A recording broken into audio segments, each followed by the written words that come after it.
برای یک مرد الله متعال پسری می دهد و زمانی که این پسر به 2 سالگی می رسد وفات می کند.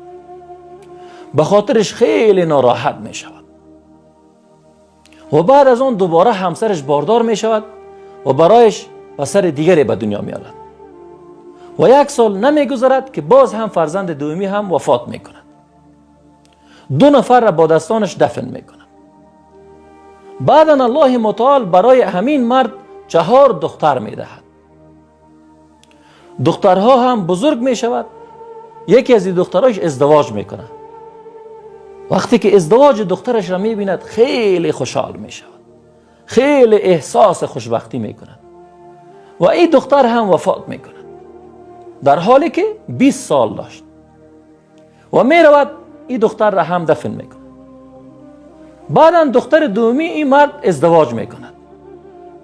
هنگامی که دخترش پسری را به دنیا می آورد بعد از ازدواج بسیار به خاطرش خوشحال می شود.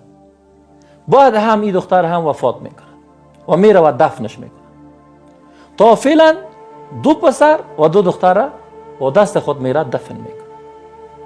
بعد از آن دختر سومی که هنوز 27 ساله نشده بود باز هم مریض می شود و این دخترش هم وفات می کند و می رود این را هم دفن می کند تا فعلا 3 دختر و 2 پسر با دستایش می رود دفن می کند. و بعد از همه این قدر سختی ها این قدر مشکلات الله متعال 1 دختر را برایش باقی می ماند و در این حالت 1 پسر دیگر الله متعال برایش می دهد و به این طفلی که الله متعال برش نصیب می کند این پسر بسیار علاقه می داشته باشد، بسیار محبت می داشته باشد و زیاد دوستش می داشته باشد و هنوز 1.5 ساله نشده بود که این پسرش هم می میرد و باز هم او را گرفته با دستانش دفن می کند تا فعلا چند نفر شد؟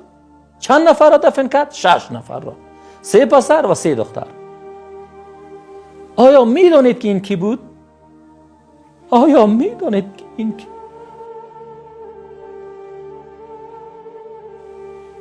این مرد بزرگ رسول الله صلی الله علیه و سلم. اللهم صل علی محمد و علی آل محمد کما صلیت علی ابراهیم. پس پیام برای کسایی که مشکلات و سختی ها برایشان می آید، آیا شما از رسول الله صلی الله علیه و سلم کرده بهتر هستید؟ چقدر مشکلات و سختی ها رسول صلی الله علیه و سلم در راه دین متحمل میشه، در دنیا متحمل میشه. و این به این معنی نیست که الله متعال من و شما را دوست نمی داشته باشد. الله متعال در آنچه که میگیرد و میدهد حکمت دارد.